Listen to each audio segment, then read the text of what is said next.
સુરતના કાપોદ્રા વિસ્તારની ઘટના પતિ પત્નીના રોજિંદા ઝઘડાનો કરુણ અંજામ।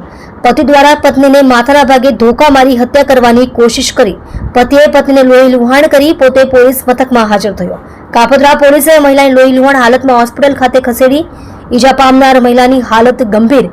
કાપોદ્રા પોલીસે આરોપી ભરત મોરડિયાની કરી ધરપકડ। તમે જોઈ રહ્યા છો SD ન્યૂઝ ચેનલ ફેઝલ શેખની સાથે।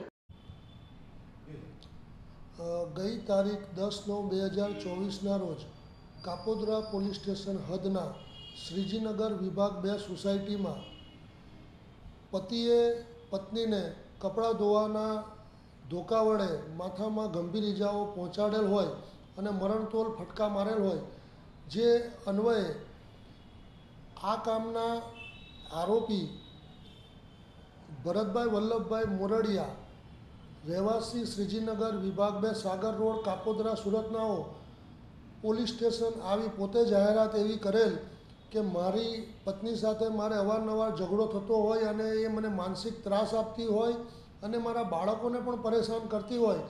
મારે એની સાથે ઝઘડો થયો અને આજે બપોરે 12:30-1ના સુમારે મેં એને માથામાં ધોકાના ફટકા મારેલ છે અને એ બેભાન હાલતમાં ઘરમાં પડેલ છે તેવી હકીકત જાણ કરેલ, જે અનુસંધાને કાપોદ્રા પોલીસ સ્ટેશને ત્વરિત એક્શન લઈ અને આરોપીના ઘરે જઈ અને જે ભોગ બનનાર ઈજા પામનાર બેન નામે મોનિકાબેન ઉર્ફે મંગળાબેનને હોસ્પિટલાઇઝ કરેલ અને આ ગુનાના કામે ભોગ બનનાર મોનિકાબેનના સગા સંબંધી આવતા કિશોર રામચંદ્ર સોનવણે રહેવાસી તેવડ ફળિયા નવાપુર જિલ્લા નંદુરબાર નાઓની કાયદેસરની ફરિયાદ લેવામાં આવેલ અને આ ગુનાના કામે આરોપી ભરતભાઈ વલ્લભભાઈ મોરડિયાઓની કાયદેસર અટકાયત કરી અને નામદાર કોર્ટમાં રજૂ કરવામાં આવેલ।